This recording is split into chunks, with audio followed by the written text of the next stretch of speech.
Hello students, now we'll start with the next tense in your English class, and it is future continuous tense. But as per the rules of the future continuous tense बेटा, सबसे पहले हम इसकी identity पढ़ेंगे, क्या पहचान है। End of the sentence रहा होगा, रहे होंगे, रही होगी, यहीं से पता चलेगा कि ये future continuous tense is there. And as per the rules of this tense we use will, shall be या will be, shall be along with first form of the verb, और उसके साथ वी यूज ing।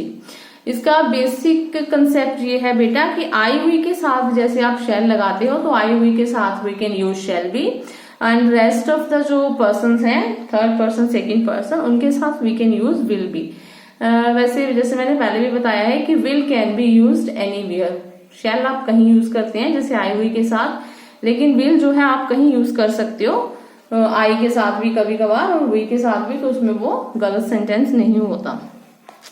मैं उसका जैसे example देखें, मैं उसका विरोध कर रहा हूंगा, आई शैल बी, विरोध करना means oppose, opposing, I shall be opposing him, मैं उसका विरोध कर रहा होगा, ing लगा दे। मदारी तमाशा दिखा रहा होगा, मदारी किसे कहते हैं हम, जगलर को, जो तमाशा दिखाते हैं। The juggler will be, singular है ये तो इसके साथ आप विल भी साथ में लगाएंगे, विल बी जो भी इसको आप नेक्स्ट वर्ब में लगाएंगे। शोइंग द ट्रिक्स, वर्ब आपकी शो के साथ ing, showing the tricks, showing his tricks, जैसे आप उसको कर सकते हैं। नेगेटिव सेंटेंस होगा तो will use will not be, shall not B. Example देखें, नौकर, अब बाकी सब वही रहेगा, वर्ब की फर्स्ट फॉर्म और ing।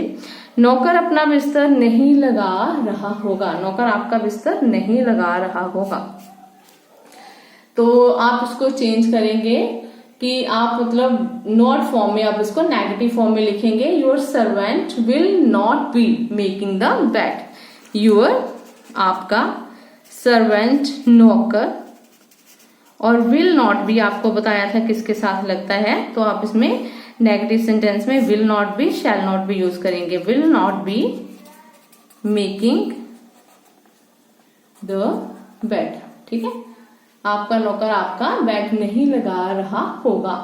अब क्या वह भाषण दे रहा होगा, ठीक है, will he be making a speech या डिलीवरिंग अ स्पीच, कैसे भी आप लिखें, will he be making a speech, ये इंटेरोगेटिव है तो विल शैल बाहर आएगा, उसके बाद सब्जेक्ट और बी लगेगा, ठीक है, will he be making the speech.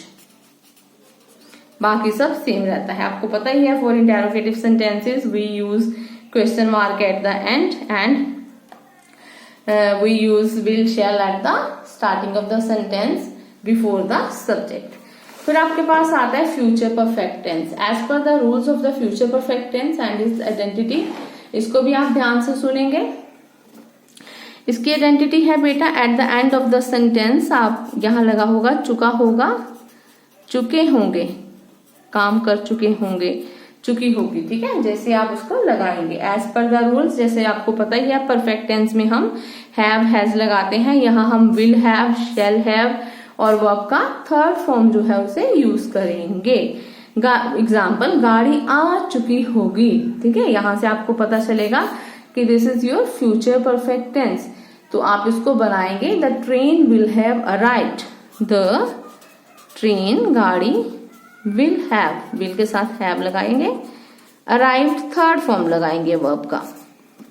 और अगर नेगेटिव है तो in the same way will not have और थर्ड फॉर्म जो है वो चलेगा, will not have along with the third form of the verb। 8 बजे से पहले परीक्षा शुरू नहीं हो चुकी होगी, examination will not have begin before 8 o'clock, आप इसको लिखेंगे, the examination will not have, begin की थर्ड फॉर्म आप में जाएंगे, बिगन, ये देखें, विल नॉट हैव भी लगाया हमने, will not have begun before 8 o'clock, before 8 o'clock, like this। For interrogative आपको बिल्कुल पता है कि वैसे विल शैल जो है वो बाहर आएगा, इंटेरोगेटिव है तो बिफोर द सब्जेक्ट आप उसमें लगाएंगे। क्या मेरे पहुंचने से पहले अध्यापक हाजिरी, मैं इसे भी नेगेटिव में दिया हुआ है, क्या मेरे पहुंचने से पहले अध्यापक हाजिरी नहीं लगा चुका होगा? तो आप लिखेंगे विल, सबसे पहले विल आएगा, द टीचर, सब्जेक्ट आएगा, will the teacher not have called the roll, हाजिरी लगाना मीन्स रोल का, called the roll before I reached। इस तरह के सेंटेंसेस में आप इसे ऐसे ही बनाएंगे। यहाँ पे आपको दो जो है वर्ब एग्रीमेंट दिया जाता है, तो उस तरह का वर्ब एग्रीमेंट आप इसके साथ ऐसे ही बनाएंगे। So this is future perfect tense. Rest of the thing will do day after tomorrow और tomorrow. So thank you so much बेटा।